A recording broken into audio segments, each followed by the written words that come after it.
Welcome back to the deck of the midnight vessel. Tonight, the ship is still. The anchor was dropped an hour ago, somewhere in the open ocean, and since then the hull has barely moved, just the faintest rocking, the slowest possible rhythm, the sea breathing beneath the boards in long, unhurried swells. The lanterns burn on both sides of the deck, casting their warm gold across the worn planks, and ahead of the ship, perhaps 2 kilometers off the bow, the sky is not dark. It is red. Not the red of a sunset, not the red of a city reflected on low cloud. A deeper red-orange at the edges, almost white at the center, pulsing slowly like something that breathes. A volcanic island rises from the ocean in the middle distance, its slopes dark and jagged against the night sky, and from somewhere near its summit, lava moves. Not quickly, not violently, just steadily, the way a river moves, except that this river is 2,000 degrees, and everything it touches becomes something else. The light it casts reaches all the way to the ship, painting the deck in a faint amber that shifts with the movement of the flow. This is where the earth shows you what it is made of. Not the surface, the soil, the stone, the seafloor we have mapped and named and crossed 1,000 times. What has been down there, under pressure, under heat, under the weight of an entire planet pressing inward for 4.5 billion years. The lava moving down that slope tonight is not new. It is the oldest material you will ever see present since before the earth had oceans, since before it had an atmosphere, since before any of what we call the world existed at all. It has simply found, tonight, a way to the surface. The interior of the earth is not a simple place. Most of us carry a vague mental image, a thin crust, some rock beneath, and then fire. The reality is stranger than that. The outermost layer, the crust, is by far the thinnest. Under the continents, it averages 30 to 50 kilometers thick. Under the oceans, sometimes as little as 5 or 6 kilometers between the seafloor and the layer beneath. 5 kilometers of rock between the open ocean and what comes next. Less than the height of many mountains, a distance a person could walk in a single morning. Beneath the crust is the mantle approximately 2,900 kilometers thick, making up roughly 84% of the Earth's total volume. The mantle is not liquid. Under the pressures at those depths, rock behaves in ways that have no equivalent on the surface solid enough to resist sudden force, but over millions of years it flows. The mantle convects in vast slow loops driven by heat from below, rising where it is hot, sinking where it is cool, carrying the tectonic plates above it like a very slow conveyor belt. The rock beneath your feet is in motion. It always has been.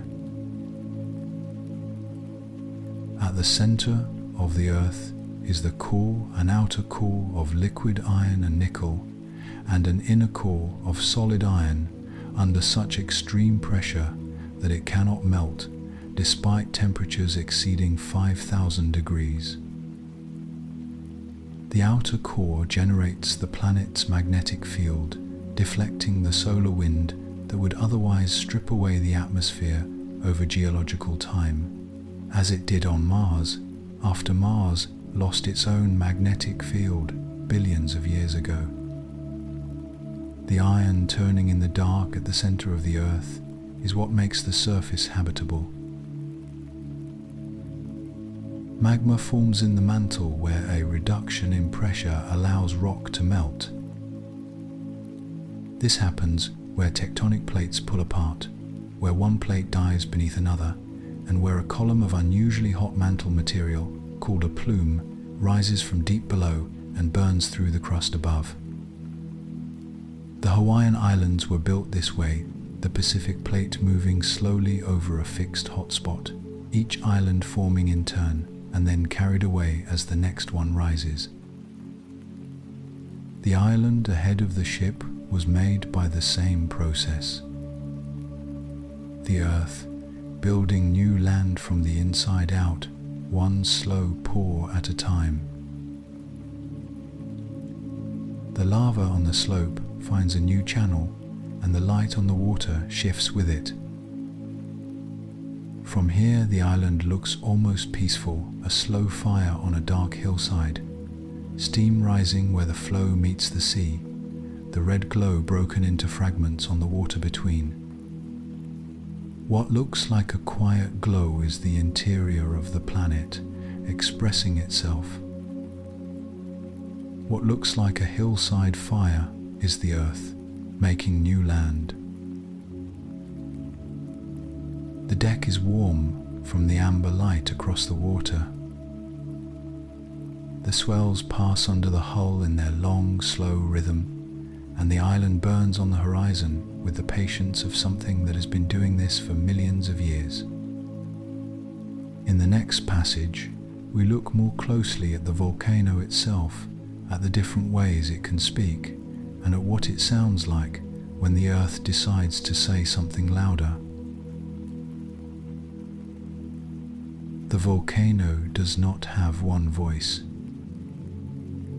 That is the first thing worth understanding, that what we call a volcanic eruption is not a single event with a single character, but a whole range of expressions, some slow and almost gentle, others so violent they reshape the surface of the planet in a matter of hours. What determines the difference is not how much magma is present, but what that magma is made of specifically, how much silica it contains, and how much gas is dissolved within it, waiting for the pressure above it to drop. The island ahead of the ship tonight is putting on the quieter kind of show. But the Earth has other registers entirely, and before this night is over, we will visit those too. The lava flowing down the slope right now is basaltic, low in silica, low in viscosity, thin enough to flow freely across the ground at speeds that can, in steep terrain, reach several kilometers per hour. The gas dissolved in it escapes relatively easily as pressure drops on the way to the surface, so it does not build to explosive levels.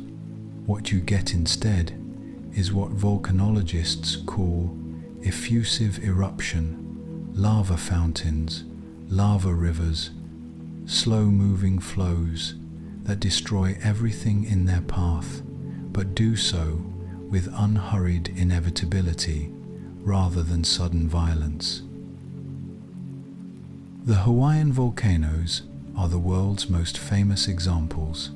Shield volcanoes, broad and low and gently sloped, built over hundreds of thousands of years by layer upon layer of basaltic lava cooling, solidifying, and being buried by the next flow. Productive, ancient, and among the least immediately dangerous to anyone not standing directly in the path of the flow. Increase the silica content of the magma and everything changes. High silica magma is thick and viscous, resistant to flow, and traps its dissolved gases rather than releasing them gradually. As it rises toward the surface and the pressure drops, the gas cannot escape, it builds, until the rock above gives way and it goes everywhere at once. This is the mechanism behind the explosive eruptions that have punctuated Earth's history, the kind that buries cities, sends columns of ash 20 kilometers into the stratosphere, and lowers global temperatures for years by blocking sunlight with a veil of volcanic particles. The difference between the lava river on the slope ahead and the eruption that destroyed Pompeii is largely a matter of silica content and trapped gas. The most dangerous product of an explosive eruption is not the lava, it is the pyroclastic flow. A superheated mixture of gas, ash, and rock fragments that collapses from the eruption column and races down the flanks of the volcano at speeds approaching 700 kilometers per hour, at temperatures that can exceed 800 degrees Celsius. Nothing in its path survives. It gives no warning and does not slow down one of the few natural phenomena that moves faster than any vehicle ever built and arrives at a temperature that would ignite steel. The people of Pompeii did not burn slowly. They died in an instant from the heat, preserved in the positions they occupied when the flow reached them, encased in ash that hardened around them like a mold. What the excavations found 2,000 years later were the exact shapes of their last moments. Volcanoes speak through the ground long before any eruption begins. As magma rises through the crust, it forces its way through rock, generating swarms of small earthquakes, sometimes thousands in a single day, that seismologists read as advance notice. The ground above a rising magma body tilts and swells as the rock deforms under pressure from below, measurable by GPS instruments sensitive enough to detect changes of just a few millimeters. Gases seep up through the crust weeks or months before an eruption reaches the surface, detectable in the air and in groundwater. Modern volcanology has turned these signals into a warning system not perfect, not precise to the day, but capable of giving the people who live near active volcanoes enough time, in many cases, to move. The island ahead continues its patient work, lava finding the sea in slow orange rivers, steam rising in white columns against the dark sky. From the deck, it is possible to watch new land being made in real-time rock that did not exist this morning, cooling at the water's edge into stone that will still be here long after everything on this ship has turned to dust. A volcano is not only a force of destruction, though it can be that. It is also a builder, the mechanism by which the planet recycles its interior and renews its surface, and has been doing both, without interruption, for as long as the Earth has existed. In the next passage, we pull back further still and discover that volcanoes did not just build islands. They built the world. It is difficult to look at a volcano and think of it as a life-giving thing. The slopes ahead are black and barren, where the lava has cooled, the rock sharp and raw, nothing growing, nothing moving, the landscape as close to lifeless as anything on the surface of the earth. And yet the story of life on this planet, its origins, its atmosphere, its oceans, The soil that every living thing on land ultimately depends on runs directly through the volcano. Not around it, not despite it, through it. The world as it exists tonight was, in a very literal sense, built by fire. In the first billion years of Earth's history, the planet looked nothing like it does today. The surface was dominated by volcanic activity on a scale that has no modern equivalent. Magma oceans, constant eruptions, a crust still thin and unstable and being remade almost continuously. There were no oceans, there was barely an atmosphere. But as volcanoes erupted across that early world, they released gases trapped in the interior of the planet: water vapor, carbon dioxide, nitrogen, sulfur dioxide, in a process called outgassing that continued for hundreds of millions of years. The water vapor condensed as the planet cooled, falling as rain, pooling in the low places of the crust, filling the first ocean basins. The oceans of the Earth did not arrive from outside. They came from within, exhaled slowly across geological time by the planet itself. The atmosphere followed the same path. The air surrounding the Earth today is not a remnant of the planet's formation.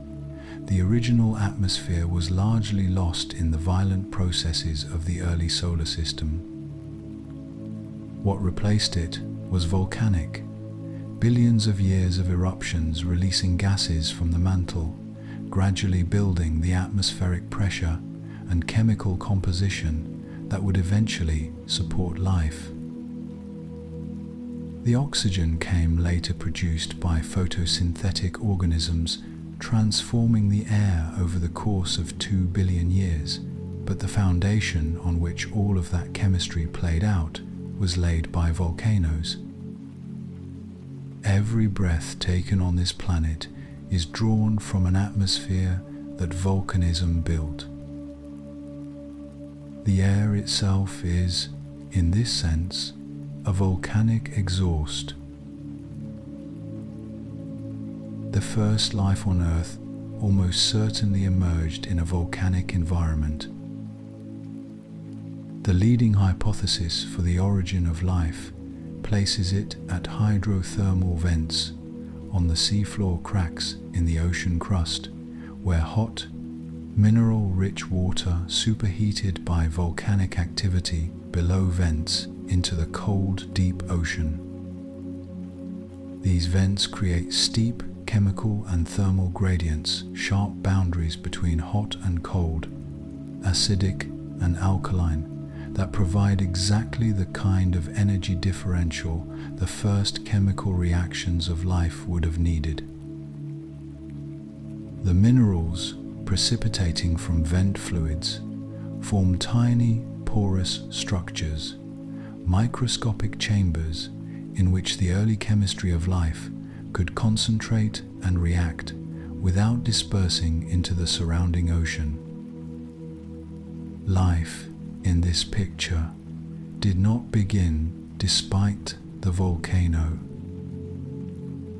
It began because of it, sheltered in the warm dark of the seafloor, powered by the heat of the Earth's own interior. On land, volcanoes built the soil. Volcanic rock weathers and breaks down over time into mineral-rich sediment that forms some of the most fertile ground on Earth. The volcanic soils of Indonesia, Italy, Central America, and East Africa have supported dense human populations for thousands of years, precisely because the minerals released by volcanic rock make them extraordinarily productive. People have always understood, at some practical level, that living near a volcano is dangerous and also worth it, that the same mountain, capable of destroying a harvest in an afternoon, makes the soil around it richer than almost anywhere else. The risk and the fertility come from the same source, delivered by the same hand. The volcano gives, and it takes, and it gives again. Volcanoes have also, at several points in Earth's history, nearly ended the life they helped create. The largest volcanic events on record, called large igneous provinces, formed when vast quantities of magma flood the surface over millions of years, have been linked to several of Earth's mass extinctions. The end Permian extinction, the most severe in Earth's history, in which over 90% of marine species vanished, coincided with the eruption of the Siberian Traps, a volcanic event that poured lava across an area the size of Europe and released enough carbon dioxide and sulfur to destabilize the climate for hundreds of thousands of years. The same force that breathed the oceans into existence has, more than once, come close to emptying them. The lava cooling at the water's edge tonight is doing what lava has always done, adding to the planet, one slow layer at a time. The steam rising where it meets the sea is water vapor returning to the atmosphere, the same exchange that has been happening at volcanic coastlines for billions of years. There are names that the Earth has not forgotten.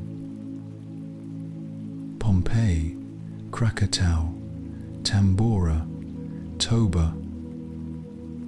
Names that entered human memory not as places but as events, moments when the ground opened or the mountain exploded, and the world on either side of that moment was never quite the same.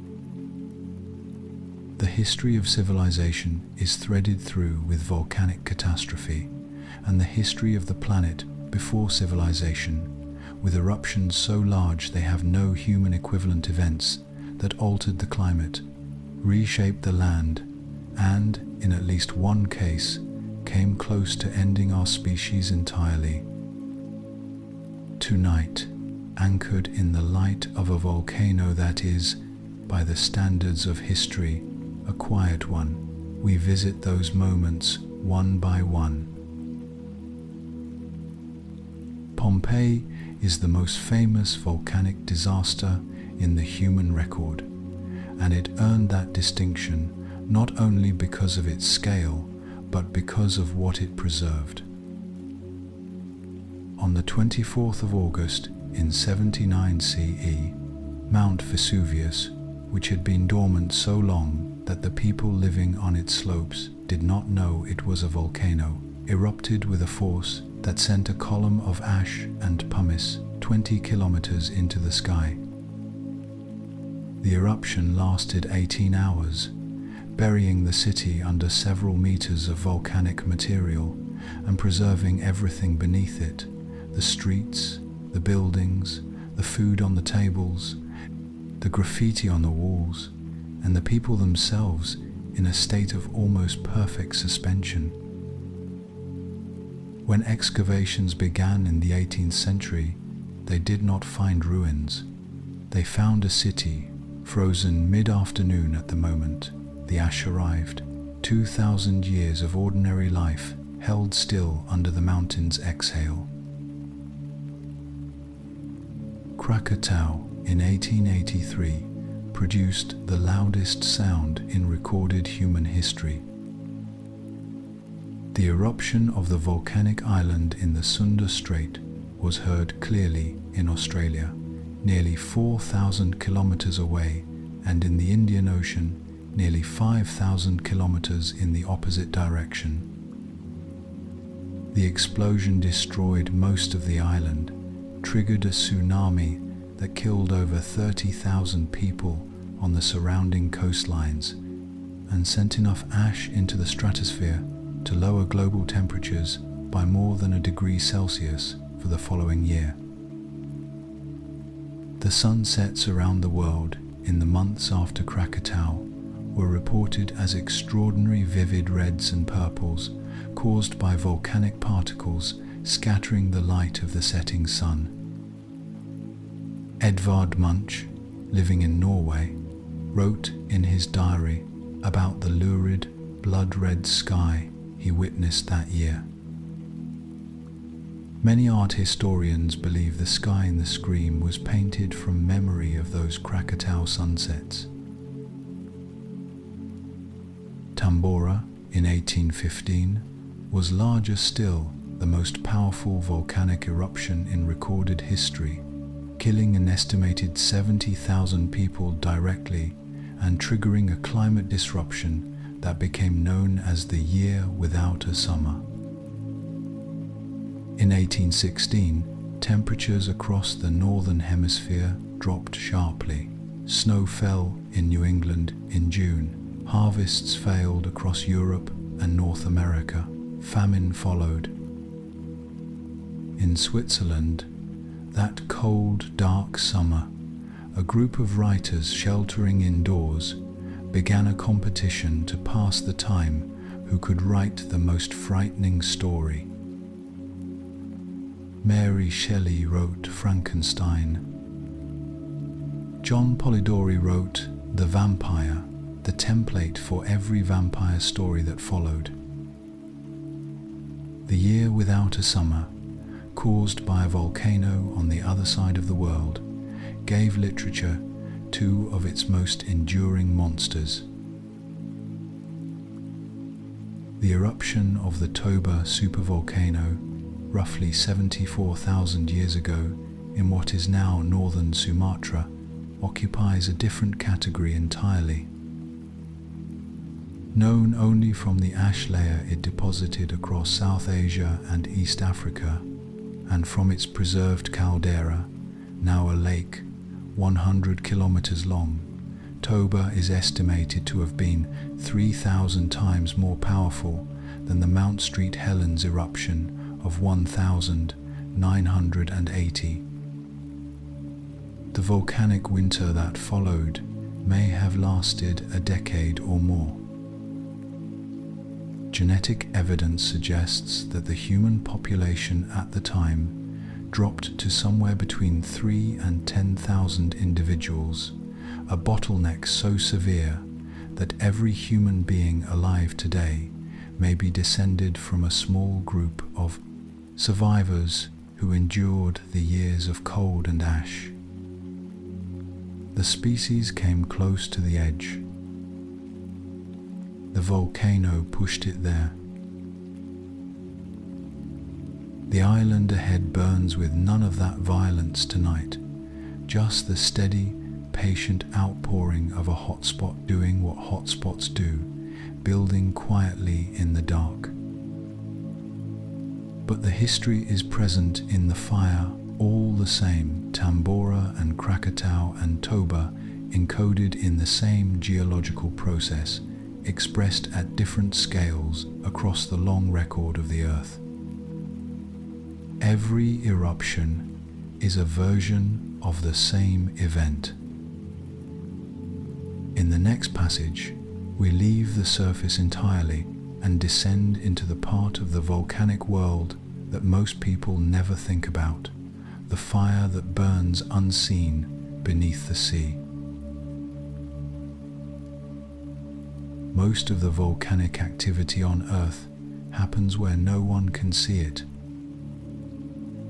Not on the slopes of famous mountains, not on islands rising from the ocean, not anywhere that a human being has ever stood and watched. It happens at the bottom of the sea, in the dark, along the longest mountain range on the planet, a chain of underwater peaks and ridges that winds for 65,000 kilometers through every ocean basin on Earth. hidden beneath several kilometers of water and almost entirely unexplored.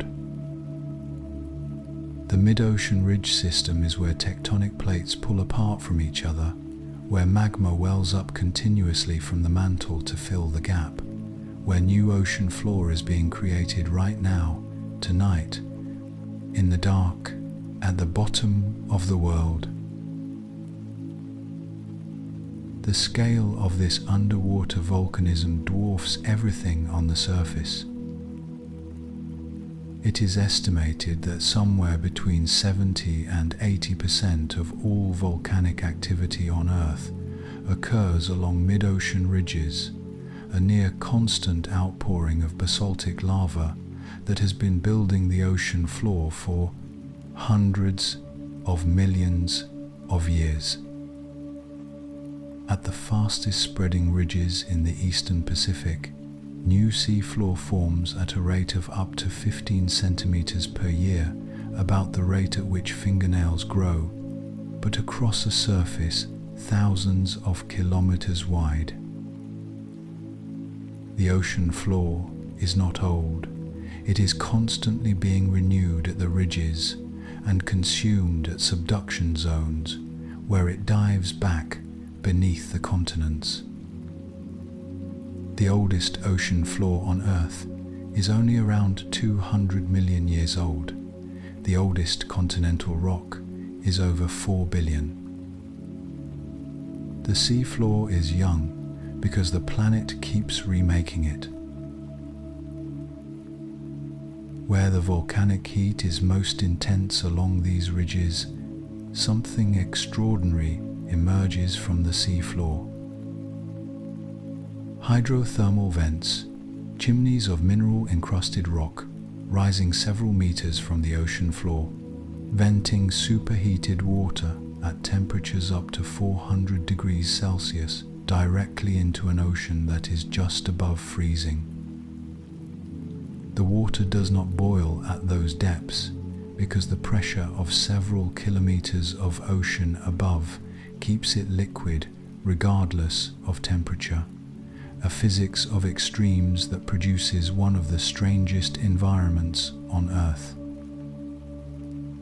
The vent water is black with dissolved minerals, iron, sulfur, manganese, zinc, which precipitate instantly when they meet the cold surrounding ocean, forming the dark plumes that gave these structures their name, black smokers.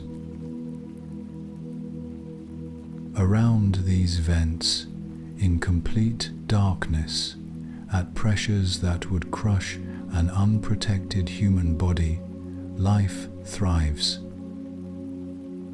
Not despite the conditions, but because of them, communities of organisms that derive their energy not from sunlight, but from the chemical energy in the vent fluids, in a process called chemosynthesis. Tube worms up to 2 meters long anchored to the rock, their plumes extended into the vent flow. Giant clams and mussels clustered at the base of the chimneys. Ghostly white crabs picking their way across the mineral surface. Shrimp swarming so dense their bodies form a living carpet over the vent opening.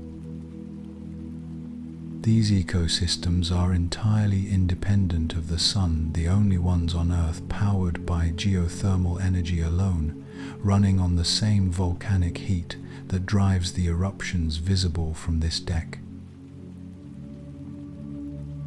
The discovery of hydrothermal vent ecosystems in 1977 was one of the most significant biological findings of the 20th century. Before that discovery, it was assumed that all life on Earth ultimately depended on sunlight. That photosynthesis was the foundation of every food chain on the planet. The vents overturned that assumption entirely, demonstrating that life can sustain itself on chemical energy alone, in complete darkness, under crushing pressure, at temperatures that would destroy most proteins.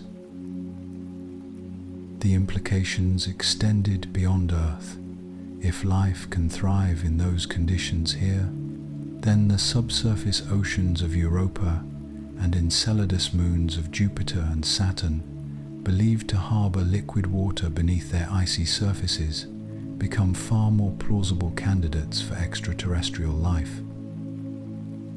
The deep-sea volcano did not just feed creatures on the ocean floor. It widened, permanently, the universe of places where life might be possible.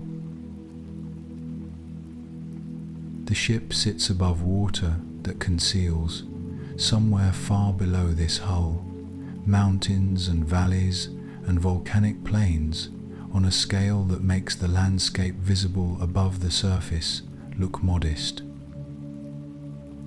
The ocean floor is not a flat, featureless plain. It is the most varied terrain on the planet, most of it unmapped, most of it unseen, most of it still entirely unknown. The volcanoes down there are erupting tonight, as they always are, building the floor beneath the water that holds this ship. In the next passage, we rise back to the surface and discover that human beings have never simply feared the volcano. They have also, for as long as they have lived beside one, tried to understand it in the only language available to them, the language of gods. Before there was geology, there was mythology. Before anyone understood tectonic plates, or magma chambers, or silica content, people who lived beside volcanoes built stories to explain what they were witnessing, and those stories, across cultures that had no contact with each other, share a striking number of features. Fire beneath the earth, a god who lives there, a temperament that is powerful and unpredictable and capable of both creation and destruction. The volcano, it turns out, looks the same to the human imagination regardless of where on earth you are standing when you first see it. Every civilization that has lived in its shadow has eventually looked up and tried to give it a name. The Romans gave the volcano its name. Vulcan Vulcanus, in Latin, was the god of fire and the forge, the divine blacksmith who worked beneath the earth, hammering metal on his great anvil, and whose workshop was believed to lie beneath the island of Volcano off the coast of Sicily, where the ground steamed and rumbled and occasionally erupted with a force that confirmed his presence. Vulcan was not a god of war or passion. He was a god of craft, of transformation, of the controlled application of heat to raw material to produce something new. The Romans understood, at the level of myth, something that geology would later confirm, that the fire beneath the earth is not only destructive, it is also, given the right conditions, the source of making. In Hawaii, the volcano belongs to Pele, goddess of fire, lightning, wind, and volcanoes, creator of the Hawaiian Islands, and one of the most vivid and complex deities in Polynesian tradition. Pele is not a distant or abstract god. She is present, active, and deeply personal, a figure who walks the islands in disguise, who tests the hospitality of those she meets, and who rewards generosity and punishes disrespect with lava flows that consume everything in their path. Her home is Kilauea, the most continuously active volcano on Earth, and the lava that flows from it is understood in Hawaiian tradition not as geological material, but as Pele's body, her creative force made visible, her claim on the land made literal. When a lava flow consumes a house or a road, it is not destruction in the Hawaiian understanding. It is Pele reclaiming what was always hers. In Japan, Mount Fuji was for centuries a sacred site associated with the goddess Konohana Sakuya Haim, the Blossom Princess, whose shrine sits at the volcano's base to this day. Fuji last erupted in 1707, covering Edo modern Tokyo in several centimeters of ash, and has been dormant since, its perfect cone rising above the landscape with the composed authority of something that has made its point and is waiting. Japanese artists have returned to it endlessly, Hokusai's 36 views of Mount Fuji being the most famous, but only one thread in a centuries-long meditation on a mountain that seems to mean something different every time you look at it. Sacred, silent, and perfectly formed the volcano as the still center of a turning world. In Aztec cosmology, the volcano was woven into the structure of the universe itself. Popocatépetl, still active, still smoking, visible on clear days from Mexico City, was understood as a warrior frozen in grief over the death of the Princess Iztaccíhuatl, whose reclining profile is traced in the snow-covered ridge of the adjacent mountain. The two peaks stand together on the horizon, their shapes inseparable, their story encoded in the landscape itself for anyone who knows how to read it. Even now, when Popocatépetl rumbles and sends ash drifting over the surrounding towns, the local people refer to it as Don Goyo, a familiar, almost affectionate name for something that is nonetheless capable of ending everything around it. Familiarity and reverence held together without contradiction. The same volcano, the same neighbor, the same God. What these traditions share is not just the personification of a natural force, but a particular understanding of the relationship between human beings and the earth beneath them, one in which the ground is not passive, not inert, not simply a surface to be used. The volcano, in every tradition that has grown up beside one, is alive. It has a will, a mood, a history. It can be angered and appeased, spoken to and listened for. Science has replaced the names and the stories with mechanisms and measurements, and the mechanisms are real and the measurements are useful.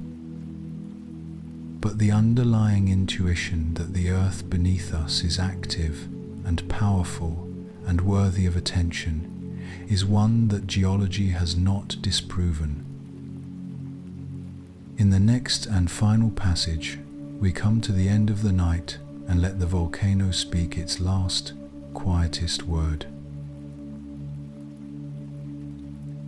There is something the volcano has been saying all night that is worth hearing clearly before the night ends. Not in the language of mythology, not in the language of geology, but in the simpler language of what it is, a place where the interior of the planet meets the surface, where what is hidden becomes visible, where the deep and the ancient find a way out into the air. The earth is not finished. That is what the volcano says, and it says it without urgency, without drama, with the same unhurried certainty it has been saying it for 4.5 billion years. The planet that made the ground under every city, every ocean, every continent on Earth is still making. It has not stopped. It is not close to stopping. The oldest rocks on Earth are around 4 billion years old. The planet itself is 4.5 billion. The Sun has enough hydrogen left to burn for another 5 billion years. By those measures, the volcanic activity visible from this deck tonight is not late in the story, it is roughly in the middle of it, if the story has a middle at all. The mantle is still hot. The plates are still moving. The hot spot beneath this island is still feeding magma to the surface at the same rate it has been doing for millions of years and will continue doing for millions more. The geological processes that built this world are operating on timescales so vast that the entire history of human civilization, every city, every empire, every language, every name ever given to a volcano fits inside a single tick of the clock they keep. And yet here, on the deck of this ship, in the dark, something small and temporary is watching something enormous and ancient, and finding in it not insignificance, but connection. The iron in your blood was forged in a star that died before the sun existed. The calcium in your bones was processed through the same geological cycles that built the rock on those slopes. The oxygen in your lungs was exhaled, ultimately, by the volcanic outgassing that built this planet's atmosphere across billions of years. You are not separate from what you are looking at. You are made of it, assembled from the same materials, shaped by the same forces, temporary in the same way that everything is temporary when measured against deep time. The stars overhead are visible now in the spaces between the drifting ash and steam, the same stars that were there before the volcano began its eruption tonight and will be there long after it quiets. The Milky Way runs in its slow arc across the sky, indifferent and magnificent, and somewhere below the hull, the ocean floor is being remade by the same heat that lights the slope ahead. The night is very quiet now. The kind of quiet that is not the absence of sound, but the presence of scale, the sense that everything is operating at a register much larger and much slower than the one that human days are measured in, and that to be here, in the dark, watching the earth work, is a particular kind of privilege. Let the ship hold its position a little longer. The volcano does not need your attention to keep burning. It has been burning without an audience for longer than the species has existed, and it will continue long after this night is over. But there is something that happens when you give it your attention anyway. When you sit with the fire across the water and let the scale of it settle into your body, the age of the rock, the depth of the heat, the slow certainty of the process, something in the nervous system finds its own slow certainty in response. The body knows what deep time feels like.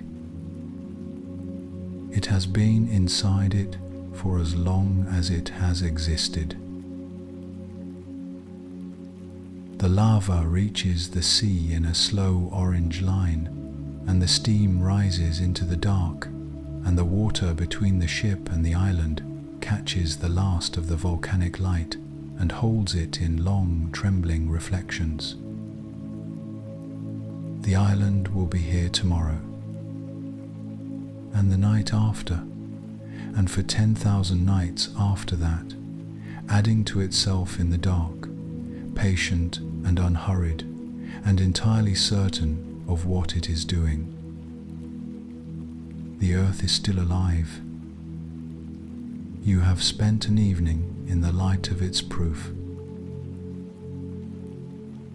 Let the swell move beneath the hull now. Let the lanterns burn down to their last warmth. The volcano across the water will keep its fire through the night, and the stars will hold their positions, and the ocean will carry the ship gently in its long dark arms, and there is nothing that needs to be done or decided or held onto in this moment. The earth is making something new on that slope. You have seen it, and you at last can rest. Good night.